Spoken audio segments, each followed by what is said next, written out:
여러분 잘 지냈나요? 계약 축하드립니다. 축하해요, 여러분. 여러분 어차피 해야 할 거 즐겁고 행복한 마음을 하면 좋겠어요. 오늘은 야고보서 3장 1절에서 12절 말씀을 가지고 내면을 비추는 거울 말이라는 제목으로 말씀 나누고자 합니다. 여러분 다음 페이지 한번 보여주실까? 네, 여러분 이 말 알아요? 말 한마디로 천냥빛을 갚는다. 네. 아는구나. 샬롬이가 알면 네. 저 아무 말도 안 했습니다. 네, 샬롬이가 알면 됐습니다. 네. 자, 말 한마디로 천냥빛을 갚는다라는 속담이 있어요. 천냥빛을 갚는다는 것. 말 한마디가 얼마나 중요한지, 말을 어떻게 하느냐에 따라서 결과가 전혀 다르다라는 것들을 의미하고 있습니다. 여러분, 천냥이라는 숫자가 얼마만큼의 금액인지 알아요? 천냥? 엄청 큰 거예요. 3천만 원. 3천만 원. 아, 땡. 자, 전사님이 천냥에 대해서 좀 알아봤어요. 천냥. 우리가 천냥빛이라고 그러는데, 우리가 지금 양이라는, 우리가 단위를 양이 아니라 원을 쓰잖아요. 그래서 천냥이 도대체 얼마일까? 저도 한번 계산해봤습니다. 자, 다음 페이지 보시겠습니까? 한 양은요, 10전이라고 합니다. 10전. 그리고 100푼이라고 해요. 모르겠죠? 전이 뭐고 푼이 뭔지. 자, 그러면요, 천냥은요, 10만 전이에요. 10만 전. 엽전 10만 개. 여러분, 역사 시간에 상평통보라고 그런 거 배워본 적 있어요? 아니요. 네, 아직 안 배워도 괜찮아요. 곧 있으면 배울 거예요. 상평통보. 네. 여러분, 엽전 알죠? 엽전. 동그라미, 동전 같은 거. 조선시대에 썼던 동전 같은 건데, 그게 10만 개가 있어야 천냥이래요. 자, 엽전 한 개가 한 푼이었고, 그게 천냥이면 엽전이 10만 개의 가치가 있다고 합니다. 조선시대 물가로 계산해보면요, 이것에 대해서 기록한 박사님이 계세요.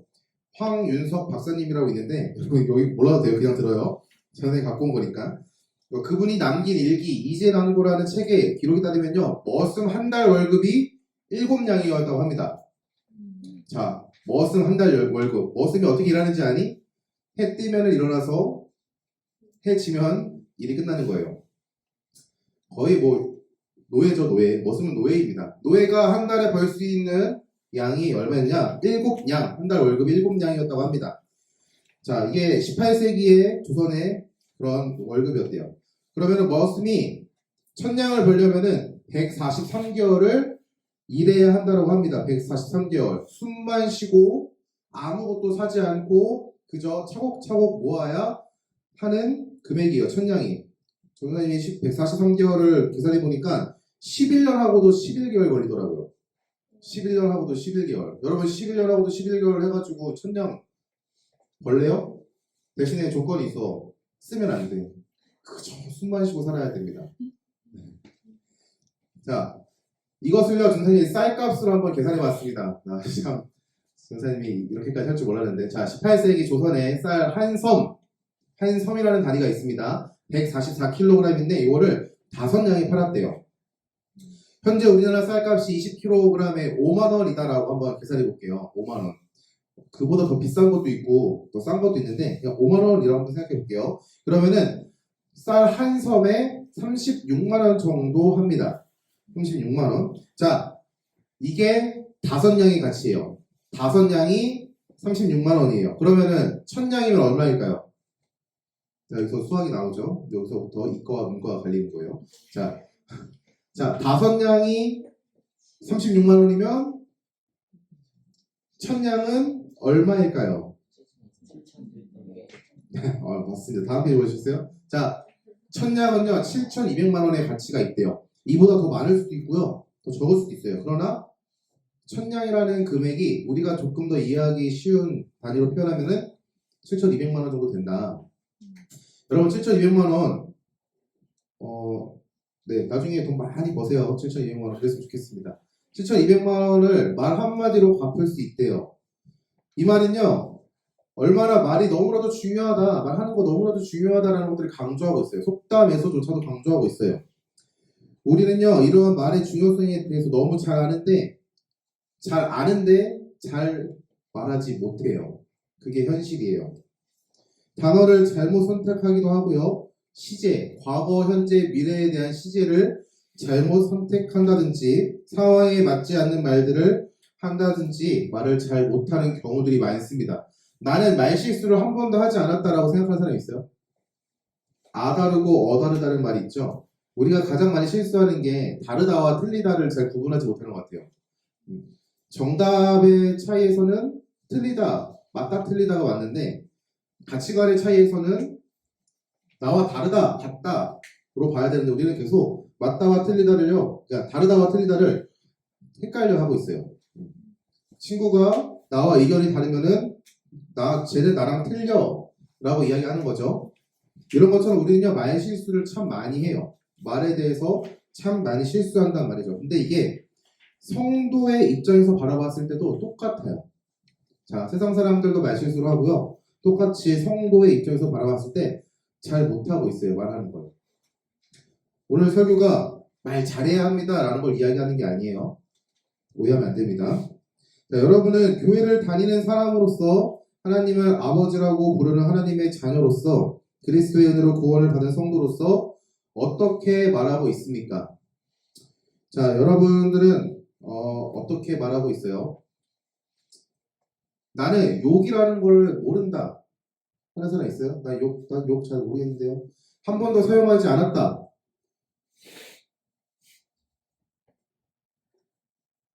아까 우리 철로미가 기도할 때 미워하고 욕했다라고 표현을 했었는데, 자, 잠시만요. 안녕. 자, 여러분, 나는 욕을 한 번도 하지 않았다고 자신 있게 손들 수 있는 친구 있나요? 옆에 두 자리 빕니다. 수영이가 오른쪽 앉아주면 좋겠어요. 자, 나는 욕을 한 번도 하지 않았다. 당당하게 이야기할 수 있는 친구 있어요? 없죠? 그렇죠. 오늘 아침에도 욕하고 나오는 사람 있을 수 있어요. 아침에 딱 일어났는데, 와, 씨, 왜 지금 8시야? 이러면서. 또는 더 일찍 일어나가지고, 왜 4시지? 좀 더 잘 수 있는데, 욕을 안 하는 사람은 없습니다. 전사님이 이야기하는 거는요, 욕하지 말아라, 이런 거 말하는 게 아니에요. 또는 나는 한 번도 누군가를 향하여 저주의 말을 하지 않았다라고 자신있게 말할 수 있는 사람 있어요? 망해라. 뭐 큰일 나라. 전사님도 가끔씩 그런 말 해요. 에라이 그 벼락이나 맞아라 이러면서. 네, 전사님을 지겹게 놀리시는 전도사님이 계시는데 좀 그런 말을 하긴 합니다. 자, 전도사님도 그렇게 누군가를 향하여 저주의 말을 내뱉기도 하고요. 운전하는 사람들은 공감할 거예요. 운전하다 보면요, 자연스럽게 욕이 나와요. 그러니까 옛날 본성들이 막 나와요. 막 잘 가고 있는데 이거 차 이렇게 옆에 딱 끼어들어. 그럼 얘들아, 주님 저들을 축복하여 주시고 이거 할 수 있을 것 같아? 아니, 여기서부터 진짜 속에서부터 우러나오는 욕이 나올 수도 있단 말이야. 야이 끼야 이러면서 막 그게 사람의 정상적인 모습이에요. 근데 성도의 모습 가운데 이러한 모습들이 드러난다라는 거예요. 그 말에 대해서 오늘 말에 대해서 야고보서가 계속해서 우리에게 이야기하는 것은 말이 우리가 참으로 통제할 수 없는 어려운 것이다라는 것들을 이야기해요. 그리고 덧붙여서 말하는 게 뭐냐면은 말을 잘해야 한다라고 이야기하고 있어요. 오늘 말씀 한번 볼게요. 자, 첫 번째는요, 우리는 스스로 말을 제어할 수 없습니다. 야고보서는요, 행위를 강조하는 책이에요. 여러분 5장의 분량인 야고보서를 한번 잘 읽어보세요. 그러면요, 행함에 대해서 매우 강조한다는 사실을 알 수 있을 겁니다. 그런데 그 행함은요, 우리가 오해하면 안 되는데 구원을 받기 위한 조건으로서의 행위가 아니라 구원을 받은 사람으로서 당연하게 나타나야 하는 결과로서의 행위를 강조하고 있는 거예요. 다시 한번요. 자, 내가 구원받기 위해서 이렇게 살아야 합니다. 이렇게 행동해야 합니다를 이야기하는 것이 아니라 너가 구원을 받은 성도로서 이렇게 살아야 해 라는 것들을 강조하고 있는 거예요. 야고보서에 대해서 오해를 하는 사람들이 너무나도 많기 때문에 좀 이야기해 주는 겁니다. 자, 이러한 야고보서가 오늘 우리에게 말에 대해서 이야기하는데 먼저는 우리에게 혀의 지배력에 대해서 말하고 있어요. 야고보서 3장 1절부터 3절입니다. 잠깐 읽어줄게요. 내 형제들아, 너희는 선생된 우리가 더 큰 심판을 받을 줄 알고 선생이 많이 되지 말라. 우리가 다 실수가 많으니 만일 말에 실수가 없는 자라면 곧 온전한 사람이라 능히 온몸도 굴레 씌우리라. 자, 3분의 1은 빼겠습니다. 선생님 잘못 잘라가지고. 야고보서의 저자는요, 선생된 자신들에게 하나님께서 더 큰 심판을 하실 거다라고 말씀하세요. 그리고 선생이 많이 되지 말아라 라고 이야기합니다. 자, 자신들의 실수가 많음을 말하면서 만일 말에 실수가 없는 사람이라면 그 사람은 온전한 사람이야 라고 이야기하는 거예요. 그리고 자신들이 자, 3절의 말은요, horse입니다. 네, horse. 알겠죠? 네, 3절의 말은 horse예요. 자, 그 말들의 입에 재갈을 물리는 거, 여러분, 말들 탈 때, 이거 봤어요? 여러분, 한번 영화나 이런 데 보면은, 말들 보면 여기 뭐 이렇게 씌우잖아요. 재갈을 물리는 것은 우리가 순종하게 하려고, 말 탄 사람이 그 말을 잘 컨트롤 할 수 있게 하기 위해서 재갈을 물리는 것이다 라고 이야기해요. 그러면서 4에서 6절에 똑같이 말합니다. 또 배를 보라. 배. 이거는 먹는 배가 아니라 커다란 배입니다. 여러분 타고 다니는 배. 자, 한국말 참 어려워요. 자, 커다란 배를 보라. 크고 광풍에 밀려가는 것들을 지극히 작은 키로서. 자, 배에 있는 핸들과 같다고 생각하면 돼요. 자동차에 있는 핸들. 그게 배에 달려있는 핸들이 키라고 생각하면 됩니다. 키로서 사공의 뜻대로 운행하나니 이와 같이 혀도 작은 지체로 돼 큰 것을 자랑하도다. 보라 얼마나 작은 불이 얼마나 많은 나무를 태우는가. 혀는 곧 불이요 불의의 세계라. 혀는 우리 지체 중에서 온몸을 더럽히고 삶의 수레바퀴를 불사르라니 그 사르는 것이 지옥 불에서 나느니라. 자, 장난치지 마요. 경고입니다. 네. 선생님 다시 한번 얘기하지만 예배 시간에는 장난치지 마세요. 네. 여러분, 우리는요 혀의 지배를 받아요. 말의 지배를 받는다라는 것을 의미하고 있어요. 여러분 이런 말 알아요? 거짓말은 또 다른 거짓말을 낳는다. 이런 말 알아요 혹시? 거짓말은 또 다른 거짓말을 낳고 뭐 복수는 복수를 낳는다라는 말도 있고 경제 쪽에서는 돈이 돈을 낳는다는 말도 있고 다 나아요. 네. 출산율만 줄어들고 있죠. 네. 거짓말은 또 다른 거짓말을 낳는다라는 말. 한 번 시작한 거짓말은요 그 거짓말을 메꾸기 위해서 또 거짓말을 한다는 거예요. 그렇게 계속해서 거짓말을 하다 보면요 결국 자신이 만든 거짓된 세상 가운데 갇혀 살아가기도 하고요. 거짓말을 들키지 않기 위해서 거짓된 말과 행동을 하면서 살아간다라는 것들을 의미하고 있어요. 아이러니하게도 우리는요 우리의 혀를 통제할 수 있는 능력이 없어요. 이해되나요 여러분? 스스로가 우리는요 내 입에 있는 그 혀, 내가 말할 수 있는 요 입술이 우리가 통제할 수 없다라고 고백하고 있는 거예요. 우리는요 말을 실수할 수밖에 없는 연약한 존재입니다. 자, 다시요. 성도가 이렇게 살아야 한다라고 고백을 하시는데 야고보서 말씀을 통해서 그것을 못하면 너네가 틀렸다라는 것들을 이야기하는 게 아니에요. 야고보서 말씀이. 그래서 이렇게 전사님이 계속해서 강조하는 겁니다. 우리는요 말을요 통제할 수 없는 존재예요. 그 통제할 수 없음에 대해서 7, 8절 말씀 이렇게 이야기하고 있어요. 여러 종류의 짐승과 새와 벌레와 바다의 생물은 다 사람이 길들일 수 있고 길들여 왔거니와 자 8절 중요합니다. 혀는 능히 길들일 사람이 없나니 쉬지 아니하는 악이요 죽이는 독이 가득한 것이라. 사람이 세상에 수많은 들짐승, 수많은 생물들을 길들였고 길들일 수 있다라고 이야기하는데 정작 사람의 신체의 기관인 혀는 그것을 컨트롤할 수 없다, 길들일 수 없다라고 얘기하고 있어요. 그리고 그 혀에 대해서 죽이는 악이요 독이 가득하다라고 얘기하는 거예요. 자, 그러면은 언어는 나쁜 것일까? 라는 의문이 생겨요. 그러면은 하나님께서 이 나쁜 걸 나한테 왜 줬을까? 여러분, 나쁜 건가요? 여러분, 혀 나빠요? 혀라고 그러니까 좀 그러네. 여러분, 언어, 말 나빠요? 나쁜가요? 예수님께서 극단적으로 말씀하셨어요. 네, 내 눈이 범죄하면 눈을 빼서 버려라. 내 손이 죄를 지으면 손을 찍어 버려라. 그러면은 내 혀가 범죄했으니까 혀를 잘라야 하나요? 자, 혀가 나쁜 것이냐라는 질문을 던질 수 있어요. 그럼 뭐야? 하나님 우리한테 나쁜 거 줬네? 하나님께서 우리에게 나쁜 걸 준 거네? 라고 오해할 수 있는데, 자, 두 번째 메시지 한번 볼게요. 두 번째, 이게 제일 중요합니다. 죄로 인해 우리의 말에는요, 악함이 드러나게 되었어요. 여러분, 우리가 사용하는 말, 혀는요, 하나님께서 허락하신 선물입니다. 그런데 우리 안에 죄가 들어오니까 그것을요, 잘못 사용하고 있게 돼요. 예를 들어 볼게요. 여러분, 아담과 하와 기억하나요? 아담과 하와? 하나님께서 세상을 만드시고 아담을 만드셨어요. 그리고 그에게 많은 생물들을 데리고 오셨고 아담이 그를 어떻게 부르나 즉 이름을 어떻게 짓는지에 대해서 보셨습니다. 아담 안에 죄가 들어오기 전에는요 하나님과 소통하는 존재로서 하나님과의 교제와 사귐이 있는 관계였어요. 시간이 흘러가지고 하나님께서는요 아담이 혼자 있는 모습이 너무 안쓰러우셨는지 그를 돕는 배필을 허락하셨습니다. 그게 누구죠? 네, 하와입니다. 하와.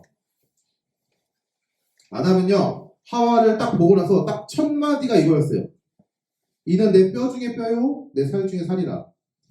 이게 뭔 소리야 라고 할 수 있는데 하나님께서 저에게 허락하신 최고의 선물입니다 라는 것들을 고백하는 거예요. 이 존재가 하나님께서 저에게 허락하신 최고의 존재입니다 라고 고백을 한 거예요. 근데 안타깝게도 아담이 뱀의 간교로 인해서 하나님께서 먹지 말아라 말씀하셨던 선악을 알게 하는 나무 열매를 먹었습니다. 그 후에 하나님께서 아담을 찾으셨어요. 아담과 하와가 하나님께서 먹지 말라라고 말씀하신 선악을 알게 하는 나무 열매를 먹고 난 후에 하나님께서는요 아담을요 찾으셨어요. 모든 것을 다 아시는 그분이 아담을 향하여 아담아 어디 있느냐라고 질문하세요. 다 아시는 그분이 아담을 향해서 질문하셨어요. 이 질문의 의도는 뭐냐? 내가 너 죄 지은 거 알아. 근데 내가 너를 용서할 수 있는 기회를 주는데 나에게 다가와 너의 죄를 고하고 회개하라 라는 의미에서 하나님께서는요 아담이 어디 있는지도 다 아시고 하신 가운데서도 너가 어디 있니? 라고 질문하신 거예요. 근데 아담은요 그 질문 가운데 숨었습니다. 벗은 모습이 너무나도 두려워서 숨었습니다 라고 고백해요. 아담이 숨는 모습을 보시고 하나님께서 물으세요. 너희 벗었음을 누가 알렸느냐? 내가 내게 먹지 말라고 한 그 나무 선악을 알게 하는 나무 열매를 먹었느냐? 라고 이렇게 질문하세요.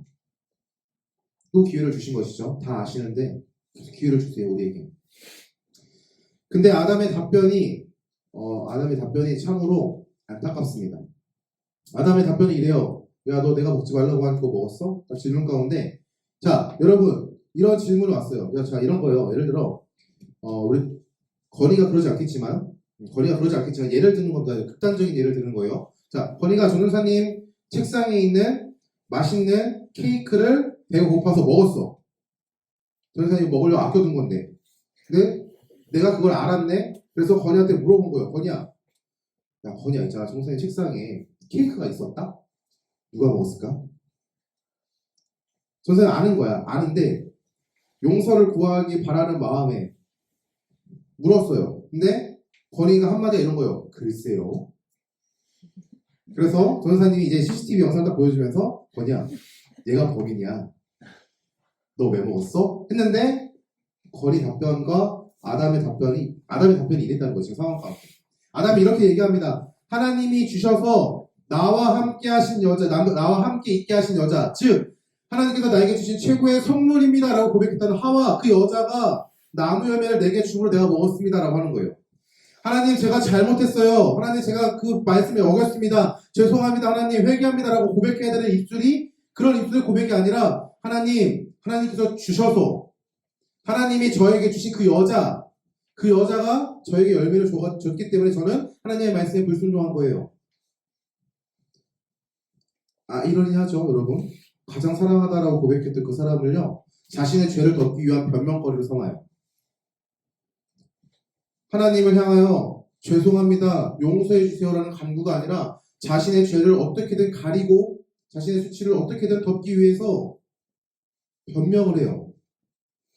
아담은요 하나님께서 지으신 생물에 이름을 붙일 만큼이나 그의 입술을 잘 활용하는 사람이었습니다. 이름을 짓는다는 것은요 그 존재에 대해서 모든 것을 알고 있다라는 것들을 의미해요. 그리고 그것을 잘 사용했어요. 아담은. 더 나아가 아담은요 하나님과 교제하는 사람이었어요. 하나님과 영원한 사귐 가운데 거하는 사람이었고 하나님과 은밀한 교제 가운데 어떠한 교제를 이루는지 상상도 할 수 없을 만큼 하나님의 은혜 가운데 풍성한 사랑 가운데 교제를 이루는 그러한 존재였습니다.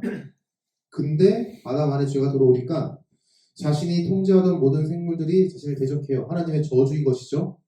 그리고 하나님의 관계가 박살이 나버렸어요.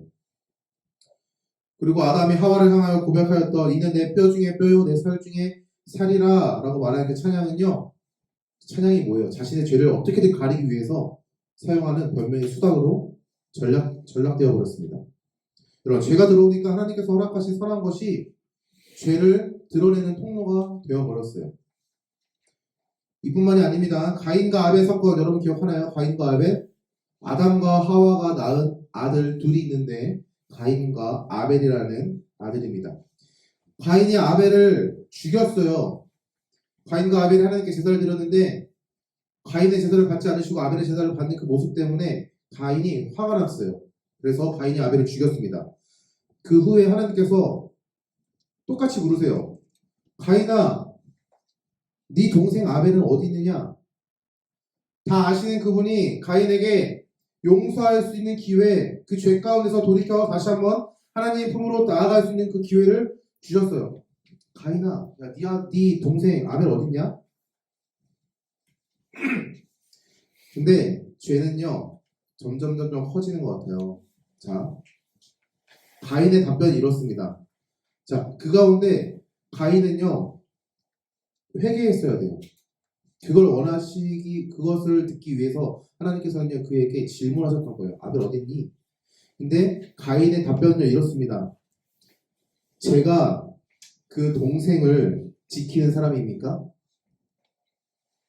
자, 참 깔끔하게, 담백하게 고백되어 있지만 이런 거예요. 주님 그거 나한테 해서 왜 찾아요? 응? 걔 나한테 왜 찾아요, 주님? 다 아시는 그분이 왜 저한테 그걸 찾았습니까?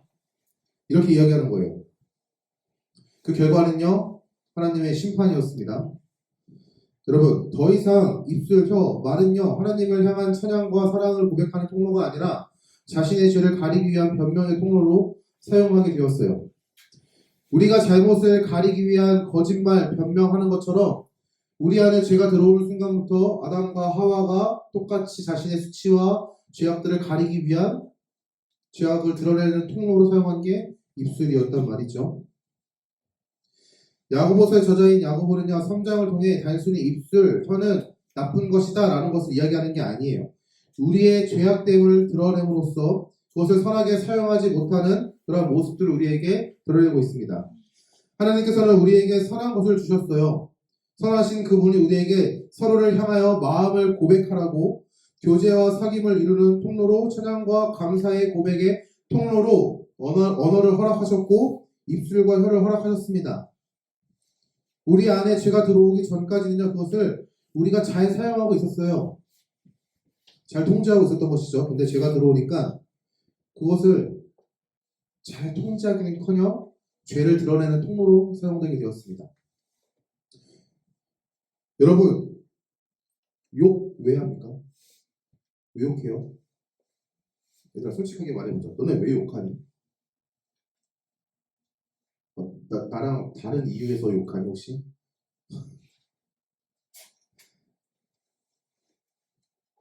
여러분, 화나면 욕하지 않아요? 그냥 욕하니 혹시? 이러면 많이 심각해지는데, 그냥 욕하면 안 돼. 그러니까 욕하면 안 되는데 그냥 욕하면 안 돼. 무슨 말이야? 자, 욕을 하면 안 되는데 그냥 잊어버리세요. 네, 너무 당황스러워서 지금. 네. 자, 여러분, 우리 안에 죄가 들어오니까 우리의 입술은요, 하나님을 찬양하는 입술이 아니라 하나님 허락하신 지체 공동체를 향하여 선한 말과 격려와 위로와 그들을 향한 사랑의 고백을 하는 말이 아니라 오히려 하나님을 저주하는 말이 되었고, 오히려 그 나에게 허락하신 그 관계 가운데 그 사람을 무너뜨리게 하고 수치스럽게 하는 그런 말들이 되었어요. 자, 그러면은 하나님께서 원래 주셨던 그 목적들을 어떻게 하면 사용할 수 있을까? 응? 이거 죽을 때까지 갖고 있어야 될 거 아니야? 너네 말 안 할 거니? 말해야지. 어떻게 하면은 제대로 사용할 수 있을까? 고민해봤는데, 자, 3번입니다. 성령의 지배를 받아야 한다 라는 결론을 좀 내게 되더라고요. 야고보서 3장 9절에서 12절 말씀이 이렇게 고백하고 있어요. 이것으로 우리가 주 아버지를 찬송하고, 이것이 입술입니다. 이것으로 우리 주 아버지를 찬송하고 또 이것으로 하나님의 형상대로 지음을 받은 사람을 저주하다니 한 입에서 찬송과 저주가 나오는도다. 내 형제들아, 이것이 마땅하지 아니하니라. 샘이 한 구멍으로 어찌 단물과 쓴물을 내겠느냐? 내 형제들아 어찌 무화과나무가 감람 열매를 포도나무가 무화과를 맺겠느냐 이와 같이 짠물이 단물을 내지 못하느니라. 야고보스의 저자는요 우리가 한 입으로 하나님을 찬송하기도 하고 하나님의 형상대로 지음받은 사람을 저주하기도 하나니 한 입에서 찬송과 저주가 나오는 것이 당연한 것이 아니다라고 이야기하는 거예요. 그거 틀렸다라고 이야기하는 거예요. 그리고 덧붙여가지고 샘이 한 구멍에서 단물과 쓴물을 낼 수 없음을 말하고 무화과 나무에서 감람나무 열매, 여러분 감람나무는 올리브 나무입니다. 자, 무화과 나무에서 올리브 나무 열매가 포도나무에서 무화과가 나올 수 없음을 말해요. 마지막으로 짠물에서 단물이 나올 수 없음을 말합니다. 여러분 이해하기 힘든 거 있나요? 이해하기 힘든 거 있어요? 무화과 나무에서 올리브 나무 열매가 나와야 하는 게 맞나? 아니죠, 여러분. 포도나무를 심었는데 토마토가 열려 의심해봐야 됩니다. 저 나무가 포도나무인지. 그런 것들을 이야기하고 있는 거예요. 야고보스의 저자는요 강조하는 것은 우리의 입술은 하나인데 그것에서 서로 다른 두 형태 찬송과 저주, 단물과 쓴물을 낼 수 없다라고 이야기합니다. 즉 우리가 무엇의 지배를 받는가에 따라서 우리는 한 가지 형태만을 보인다라는 거예요. 성도는요 성령의 지배, 성령의 충만함을 받습니다. 반대로 죄인은요 죄의 지배를 받아요. 죄인의 입술에는요 찬송이 아니라 저주가 선포됩니다. 시기와 질투, 저주, 분노, 변명, 속임이 계속해서 흘러나와요. 근데 성도는요 하나님을 향한 찬송이 선포됩니다. 자신의 죄를 하나님 앞에 회개하는 회개의 입술이 회개의 고백이 선포되고요. 하나님께서 허락하신 공동체를 향하여 그들을 향한 사랑의 고백이 선포가 돼요. 죄인의 입술에는요 쓴물과 같은 말들이 흘러나오지만 성령의 지배를 받는 성도에게는요 단물과 같은 말들이 흘러나와요. 덧붙여가지고 무화과 나무가 올리브나무 열매를 맺을 수 없음같이 포도나무가 무화과를 맺을 수 없음같이 성도의 입에서 저주가 흘러나오는 것은 이상한 것이다 라고 말해요. 무화과 나무는요 무화과를 열매 맺어야 합니다. 포도나무는요 포도를 열매 맺어야 해요. 여러분 상식적으로 다 아는 거예요. 그렇다면 성도는요 어떤 열매를 맺어야 하냐? 바로 성령의 열매를 맺어야 합니다. 성령 하나님께서 우리 안에 오셔서 우리 안에서 충만함을 이루실 때 성도의 입술은요 찬송이 흘러나와요. 감사의 고백이 흘러나오고 기쁨의 선포가 흘러나오는 것이죠. 그런데 저주가 흘러나온다 하면요 의심해봐야 돼요. 내가 다른 것에 지배를 받고 있지 않나? 라고요. 여러분들은 무엇에 지배를 받고 있습니까? 지배라는 말이 조금 거북하게 들릴 수 있어요. 자, 여러분들은 이렇게 한번 생각해봤으면 좋겠어요. 여러분은 누구와 동행합니까? 여러분들은 죄와 동행해요? 아니면은 성령 하나님과 동행하는 사람입니까? 여러분들의 입술에서는 축복의 말이 나오나요? 아니면은 저주의 말이 나오나요? 우리 찬양팀 하나님 찬양했죠? 여러분의 입술에는 찬양이 나오나요? 아니면은 저주가 나오나요? 여러분, 전사님이 극단적으로 한번 생각해봤어요. 교회에서는 왜 욕을 하지 않을까? 교회에서 욕하는 사람이 있니? 왜 돈이 샬롬이가? 오해하게 되잖아. 자, 교회에서 욕하는 사람이 있어요? 교회 엘리베이터 열리자마자 18. 이놈의 교회는 왜 9시 반에 예배를 드리는 거야? 힘들었겠네. 와가지고 이제 설교가 듣는데 전사님 무슨 헛소리 하고 있는 거야 이러면서 궁시렁. 교회에서 욕하는 사람이 있어요? 욕하는 사람 없죠? 대부분 밖에서는 욕해도 교회에서는 욕을 잘 안 해요. 왜 그럴까 좀 고민해봤는데 성령의 충만함을 받아서 그럴까? 아니요. 성령의 충만함을 받은 사람은요 교회에서는 당연히 욕도 안 하고요 세상에서도 욕하는 것을 꺼려합니다. 그럼 왜 욕할까라고 생각해봤는데 이런 것 같아요. 교회는요 그런 분위기가 있어요. 교회 사람들은 착한 사람 이런 분위기가 있습니다. 알게 모르게 우리는 그렇게 정의하지 않았지만 교회 사람들은 착한 사람이다라는 그런 분위기가 있어요. 그래서 교회에서는 말 조심해야지. 예를 들면 이런 거예요. 우리 예를 들어 봅시다. 우리 제일 만만한 자 샬롬이랑 정선이랑 탁구를 쳤어. 근데 샬롬이가 탁구를 진짜 아주 그냥 너무 얍삽하게 하네. 근데 전도사님이 만약에 바뀌었으면, 교회 바뀌었으면은, 자꾸 그렇게 치지 마세요 하고 턱자를 던졌겠지. 근데 여기서는 그러면 안 되지. 철로마, 턱구 왜 그렇게 해? 그렇게 하면 전도사님 마음이 상하지 않을까? 하고 양해를 구하겠죠. 안 그랬어요. 끝나고 나와. 예시를 잘못 들었습니다. 네. 너 축복의 말을 해야지 왜 남의 수치를 들으려고 네, 제가 거짓말을 한 거예요. 죄송합니다. 네. 그러니까 여러분 교회라는 분위기, 교회라는 장소, 교회에서 갖춰야 하는 예의, 말투, 행동을 그것에 눈치를 봐요 우리가. 그러면서 더 소심히 말해요. 전사님이 좀 가장 충격적이었던 게 이거 녹화되는구나.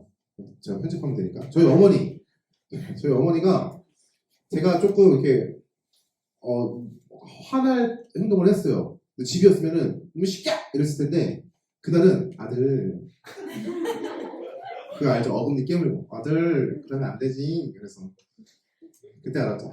교회가 안전지대구나 이러면서. 자 여러분 우리는 교회라는 어떤 분위기, 장소, 어떤 그 가운데 갖춰야 하는 예의범절 이런 것들을 생각하면서 되게 말 조심해요. 근데 웃긴 거는요 세상에 나가잖아요. 야 이 새끼야, 이 새끼야, 이 새끼야.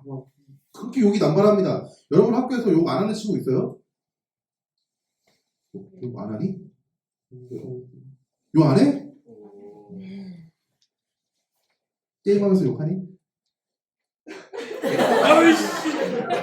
뭐해? 그거 못해? 돌아가야지 뭐 하는 거야 이거. 아니 몬스터 안 잡혀 이러면서 욕하지 않니? 얘들아 우리는 이상하게 교회에서는 욕을 안 하는데 세상에 나가면 욕해. 단순하게 욕만 얘기하는 거야 얘들아. 뭐 저주, 뭐 저주의 말, 쟤뭐 짜증나 이런 말들. 여러분 한번 상상해보세요. 부모님을 향한 말투 한번 생각해보세요. 부모님을 향한 말투, 가족을 향한 말투, 자녀를 향한 말투, 배우자를 향한 말투, 그리고 친구를 향한 말투. 마지막으로 자기 자신을 향한 그 말들이 여러분 어떠한지 한번 생각해보세요. 교회가 아니라 교회 밖에서. 여러분 친하다는 이유로 가볍게 말하나요? 친하다는 이유로 가볍게 말하나요? 만약에 교회에서의 말과 세상의 말이 다르다면요. 그 형태가 다르다면 교회에서는 축복의 말을 하고 다물과 같은 말을 하지만 세상에 나가서는 저주의 말을 하고 스물과 같은 말을 한다면요. 우리는요 잘못하고 있는 거예요. 죄송하지만 틀린 거예요.